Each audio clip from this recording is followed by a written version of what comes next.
Good morning, everybody. Welcome to the 7th Emerging Growth Conference. I'm Anna Berry, and I'm thrilled to be your host again. Just a few notes for those attending. This is a live, continuous event, and it's beginning now, and it's running until 3:30 p.m. Eastern Time. So when we switch to the next company, you're going to see a black screen for a brief moment. But don't go anywhere, because that's just us moving over to the next presenter. Now, if you do experience some downtime for more than a minute or two, refresh your browser and everything should work properly again. Now, our platform does work best on Google Chrome. So if you are watching from an Apple device, you have to hit the play button to start the session. So as always, we have an exciting list of companies and a wide range of growth sectors presenting to you today. Now, our previous conferences and all conferences to come will be uploaded to the Emerging Growth Conference YouTube channel. So be sure to subscribe at youtube.com/Emerging Growth Conference. During each company's presentation, you are going to be able to submit these questions, any questions that you have, throughout the webinar module on the bottom. Now, the presenters may attempt to address as many of these as possible at the end of the presentation. Today, we have 10 companies presenting. So without further ado, I'd like to introduce our first. Please welcome Entrex Carbon Market. It trades on the OTC under the symbol UNSS and is the first regulatory compliant marketplace for buying, selling, and retiring carbon offsets. Please welcome President and CEO Steve Watkins. Good morning, Steve. Hello, Anna. Great to be here. Thanks so much. And good to be here at the Emerging Growth Conference. Yes. We look forward, from Entrex's standpoint, to manage quarterly announcements here at the Emerging Growth Conference, and look forward to sharing news and letting investors know what and where we're going. Fantastic. We look forward to your presentation. Take it away, Steve. All right, Anna. Thank you. Well, good morning, everybody.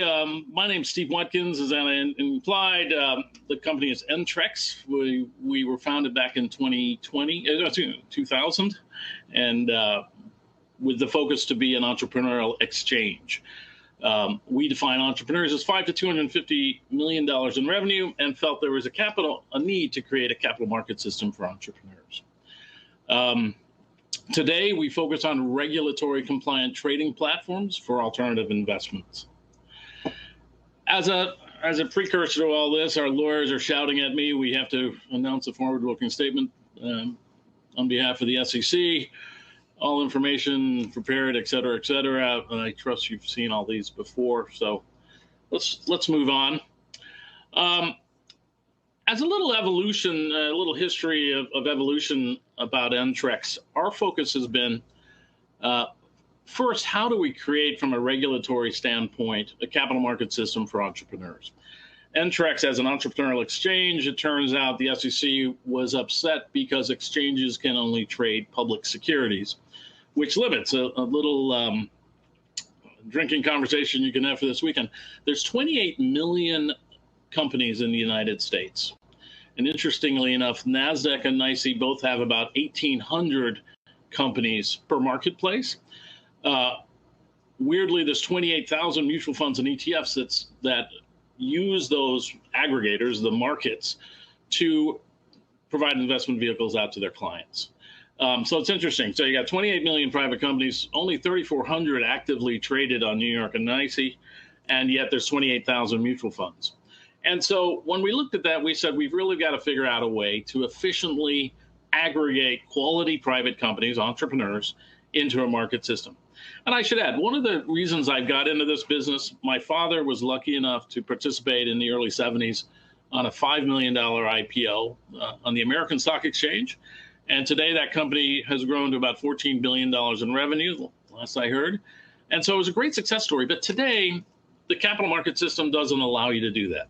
If you're not really a billion-dollar IPO or a unicorn coming out of Silicon Valley, the ability for a private company to raise $5, $10, $20 million in the public capital market is very limited. And that's what Entrex was really founded to do. One of the things we did was we ended up saying, well, how do we aggregate? We've got 3,400 broker-dealers and finders that feed Entrex about 18 transactions a day.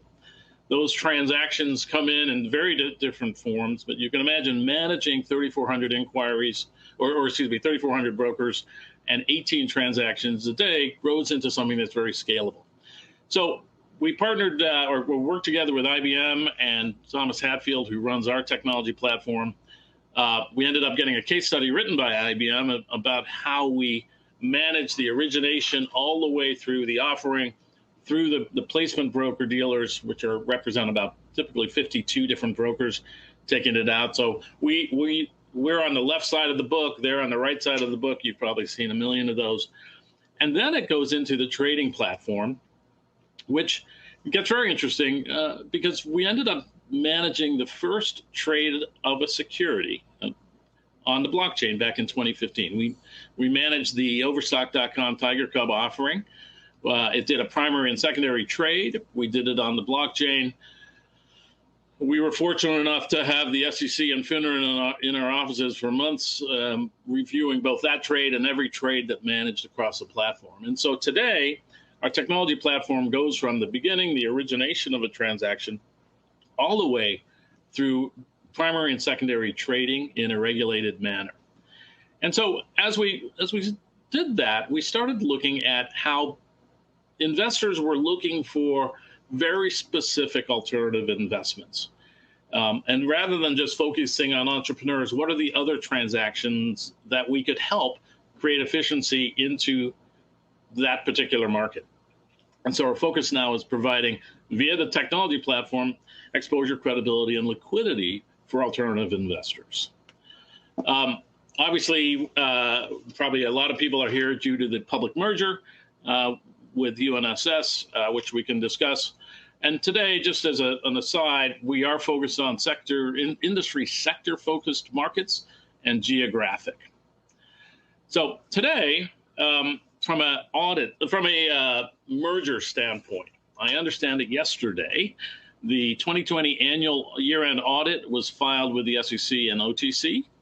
I also understand that UNSS filed the Q1 with both the SEC and OTC. So we should be back current again for OTC. We were current from January 1st through really the end of March, yet they were unable to get to physically manage internally the process for our CE removal. So we're hopeful at this point they'll be able to move that forward.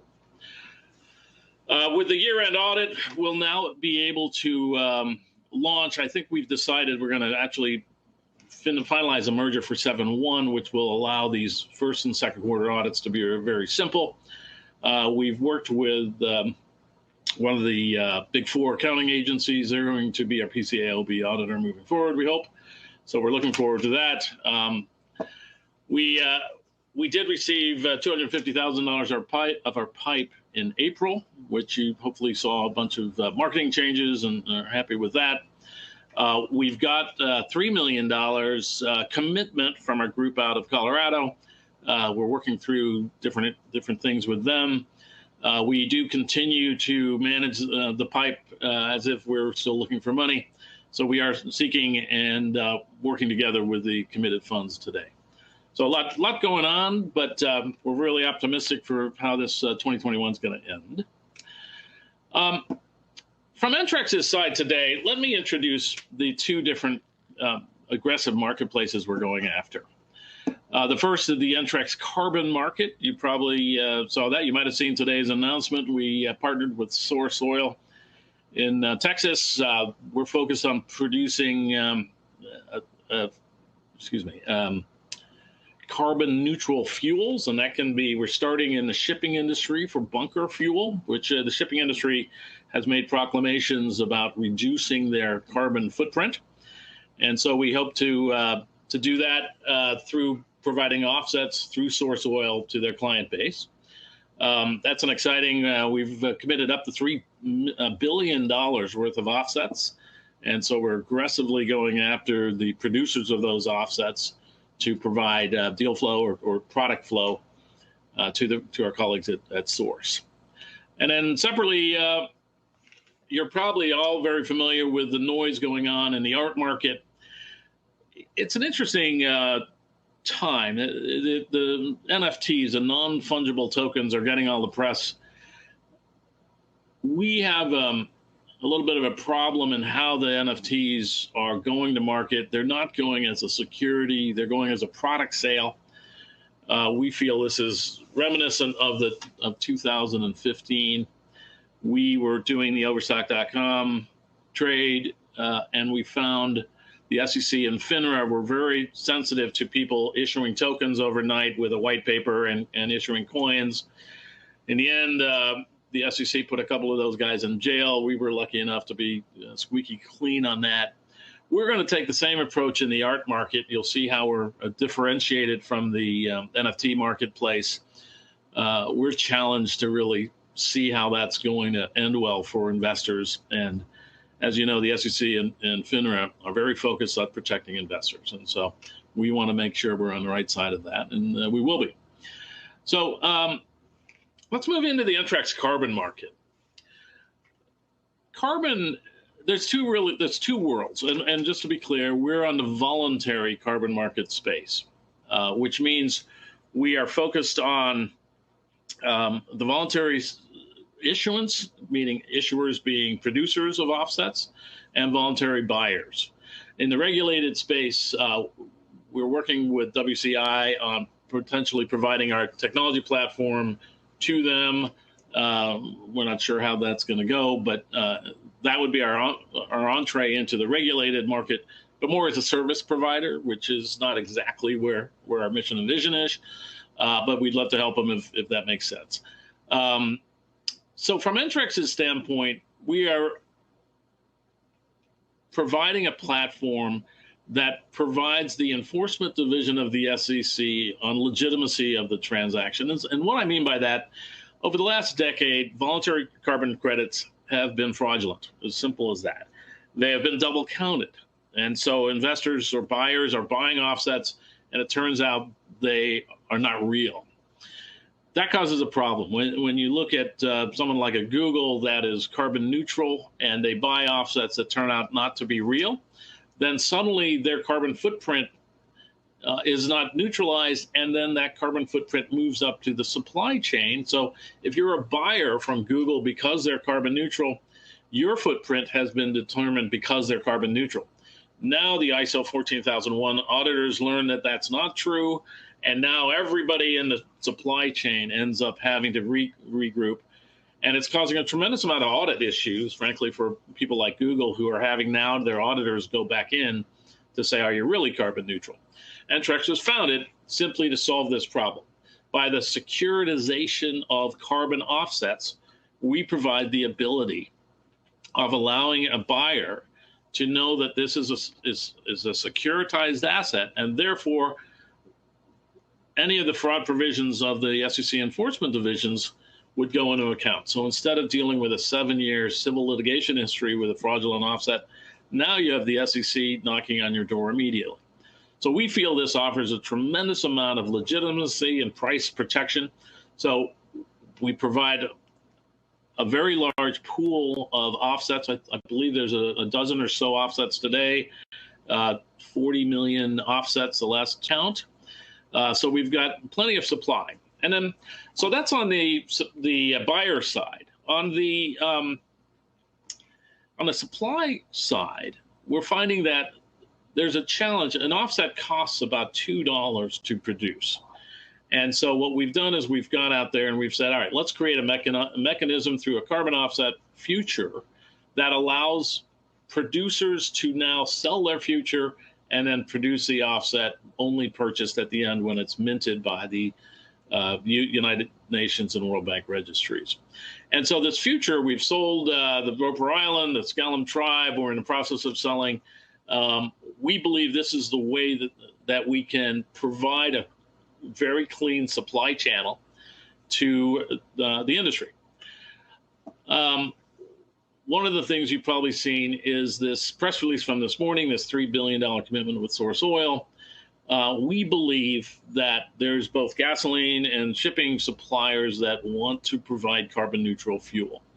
And we believe that this is going to be the way of the world. And I believe we're innovative in creating this to happen. So we're very excited to see what and where and how this moves forward.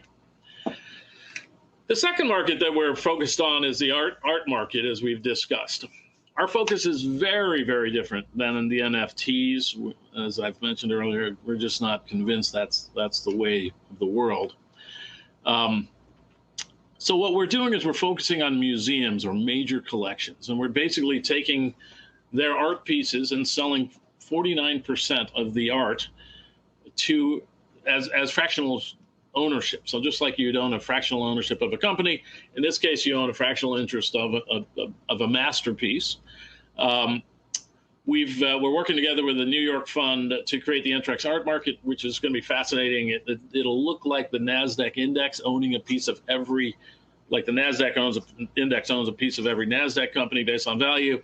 The Entrex Art Index will own a piece of every art piece based on value. And they've committed, or we're working together on $100 million, which will be interesting. It'll be a diversified basket. And we also see that being a public company. Further, we've created an application that allows you to check the blockchain to confirm ownership. So on your cell phone, you'll have a little Android app that allows you to see that you've owned it, and then you can display the art and show everybody at the Yacht or Country Club.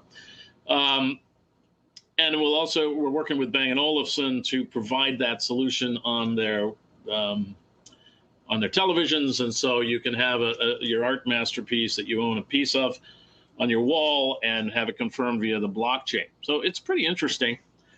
We have a number of relationships building. I think we'll be able to finally announce the final ones, but maybe as early as the end of the week. But we expect to launch with about $500 million worth of significant art pieces. Just very quickly, watching the time here. I'm Steve Watkins. I founded two tech companies, both had market cap over $1 billion. I think I'd like to say we're on the track for Entrex to be the third. I will tell you, I'm terrible at real estate, so keep real estate. It's too asset-backed, I guess. But anyway, so that's my world. We're honored to have Rick Rashan. Rick has been a pleasure to work with over the last 5 years or so. You might know Rick's name from Wayne Huizenga, Waste Management, Boston Chicken, Blockbuster, CBiz, AutoNation. He is an incredible resource for management. And just for those in the UNSS merger kind of side, Rick's background, every one of Wayne's company, I believe, was a reversed shell. And so Rick has I believe the last count I heard, they had 14 IPOs up on the New York Stock Exchange through these reverse shells. So they certainly know what they're doing. Rick's a phenomenal guy to work with. Moving forward, Mike Grella. Mike's an interesting gentleman. Mike was Chief Strategy Officer over at Amazon and left with the headquarters blow up in New York. He got fed up, I understand. So Mike is helping us. He really helped us on the geographic markets, which we believe are coming back. We launched the Florida market with the DeSantis team back in February of 2020, which was terrible timing. We launched right into the COVID shutdown, and DeSantis's team basically moved from economic development into COVID response, and that and others, just it was the wrong timing. I do believe the geographic markets, local investors investing locally, which is exactly really where the old exchanges of the PhilX of Boston and Philadelphia, Chicago, Phoenix, Seattle, all those local markets brought together local investors. We believe as we get out of COVID that there's a great opportunity to help provide capital to local business to re-energize the marketplace. And so with that, I think we're kind of done. I hope that helped. We're happy to be here at the Emerging Growth Conference. As I mentioned earlier, we will be here hopefully quarterly to provide announcements and updates. And if you have any questions, I think, Anna, it might be back to you. Yeah, thank you so much for that presentation, Steve. That was great. We do have a few questions, so let's get right into it. So you've told us The UNSS merger is expected to close next month, and you've been working on it since 2019. What's taken so long? Was it the pandemic or something else? I wanted my hair to get grayer. No, and I think that's a great question, actually. This has been a frustrating time for both myself and Paul. Part of the challenge is Entrex shareholders can't merge into the company without knowing its starting balance sheet. And so that has been a challenge. Paul Andrew, the past CEO and chairman of UNSS, had to clean some things up. He had some employment issues we had to address. That has taken time. And so nowadays, hey, I notice our phone number is wrong underneath that 877 number. Sorry, but so it's been a challenge. Now that Paul's finalized the audit with the PCAOB auditor, and like I said, they've filed, and we hope it's going to all be done and consummated for July 1st. Best I can. Yeah. So we've all heard quite a bit recently about non-fungible tokens and other tokenized and securitized ownership options in the fine art market. So how is Entrex Art Market's approach different to other NFTs? Well, an NFT is a product sold like it's sold on eBay or on Amazon. The transfer of ownership is really done through a bill of lading, frankly, or UCC type rules. Ours is a securitization process, so you actually own a piece of the fractional art versus a JPEG of image. And therefore, as the art appreciates or depreciates, you win or lose based on being an alternative investor in that sector.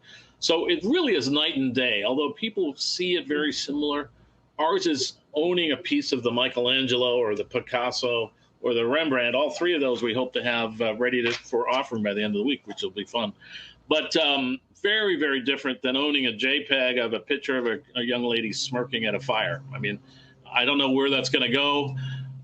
I just don't see it as a good ending for investors at that point. So that's why we want to be different. Okay. So at points in the past, the carbon offset market has earned a reputation for not properly fulfilling their environmental commitments. So in some cases, even for being outright fraudulent. How is Entrex Carbon Market approaching the market differently? And do you think you can restore the offset market's credibility?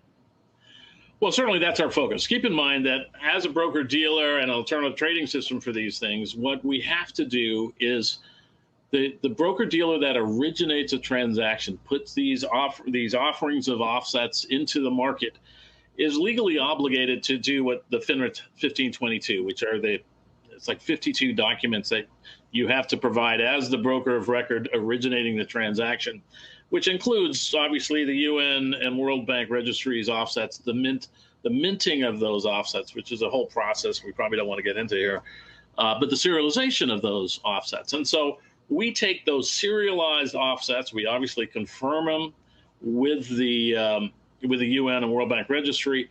We make sure that they haven't been double counted. We put those into a security. So now that security representing 1,000 metric tons of carbon has a whole audit chain on the issuance for the proof of ownership, proof of production, which holds everybody accountable that this is a real offset and it has not been retired. The retired is a process of actually, I'm going to use the word, using the carbon offset for your neutrality. So very different than you and I just shouting, hey, I've got an offset here. There's a whole process that goes in from the registration, the methodology, the validation, the verification of each carbon offset. And that's why it's so expensive. It costs $2 to produce that offset that's sold for $6. It's a very expensive process that a lot of issuers don't want to do, but we require it. We're not going to screw around. It's going to be a legitimate carbon offset. I don't need the SEC Enforcement Division knocking on my door, and neither do the broker-dealers that are representing this trade. So I think that's why it's very different than where we've been. Okay, thank you. What is a barrier of entry to generating sales in the NFT market versus the carbon market? Well, that's a great question. The NFT, I think, it's interesting. You could sell an NFT of an image you picked up on Google. I could take a screenshot here and I could sell your image, Anna. Go figure, right? And so what's interesting is in our world, the the same issue that we've got on the origination side for the issuance of carbon has to happen in the art market. So the originator has this FINRA 1522 52 documents to prove ownership, right? So we have to go back and be able to show that the Rembrandt is truly owned by this individual, that 49% of that art is owned and being securitized, whether it's $10,000 increments or $1 million increments, that those increments have a real proof of ownership. And so it's a pretty sophisticated process to prove it and then offer it out to investors. And the investors that we see buying it are people like the Fidelity and Vanguard funds that will be creating or have created alternative investment vehicles, one of which may be for art. And so those are the guys that are looking at this. So we cannot miss a check the box here. Versus the NFT, again, is very laxed in its structure. And again, I think we've got to be really careful to differentiate, because I'm not convinced that's going to end well. Okay. Talk a little bit about your blockchain technology and verifying the credits and the transactions and when this is going to be up and running. Well, the blockchain's been up and running for us. We did the first trade back in 2015. We've done millions of dollars of trades since then. So it's up and running. There's an interesting paradox in blockchain, and I hesitate to get into it, but here's an interesting problem in the blockchain. There's not a legal entity that controls the blockchain. And so what we learned with the SEC and FINRA back in 2015 was when we did our trade, we said, here's our blockchain record. Here's our unique identifier that shows that the ownership of this interest has moved from A to B pursuant to the blockchain, just like your coin would. The challenge is when there's an ownership issue and you say, well, here's my blockchain record, there's no legal court that will honor that. They don't, where is the blockchain? The blockchain is kind of in the cloud, right? And therefore, the legal system in the cloud doesn't exist yet. And so when it comes down to ownership records of a security, the blockchain's duplicative of the SEC records that we have to create. And so you have the origination, the 1522 we've talked about for both art and carbon, but more important, the trade and the broker-dealer on the placement side of the transaction has all of their records. So the compliance of our system manages it from the beginning to the end, that the SEC and FINRA and a legal system track. Very different than where the blockchain is from a proof of ownership. So it's up and operational, but I think it's important to recognize that any blockchain has some real issues when it comes down to proof of ownership in a legal system today. Okay, thank you for that. This might be the last question, depending on how much time we have, but what are your short-term and 3 to 5 year revenue goals for Entrex, and do you plan to eventually uplist to a higher exchange? Well, I think, we've got this $3 billion opportunity for this carbon offset fuel. That in itself takes us into a very different world. And I don't want to present that number as a realistic number in the short term, but I do believe we'll have revenues this quarter and certainly in third quarter and fourth quarter this calendar year that will start the scaling of that as people get more and more involved in fuel. Regarding uplifting, yeah, there's a couple things happening. We plan a reverse split of the shares, and then we anticipate over time we'll be changing the symbol, and we hope to be uplisting at the appropriate time. And that's something that Rick Rashan and his team are great at. So I leave it to them. All right, fantastic. Well, we do have a few more questions for you, but we're going to send them to you so you can answer them personally. And if you'd like to just give us a quick closing about your company, where we can find more information, we've appreciated your time. All right. Thank you, Anna. Appreciate it. We look forward to working together in the future together with you. And head over to Entrex Carbon Market or entrexartmarket.com, and we'd love to help. Thanks so much, everybody. Thank you so much. All right. We look forward to all of your updates. Okay. Great first presentation. And we do have more companies coming up with us today. Now, when we do transition over to our next presenter, remember you're going to experience a black screen for just a brief moment, but stay with us. We'll be right back. And if you are on that Apple device, click the play button to launch the next live presentation. Thank you, Steve. We'll be right back, everyone. Thanks, Anna. Bye-bye.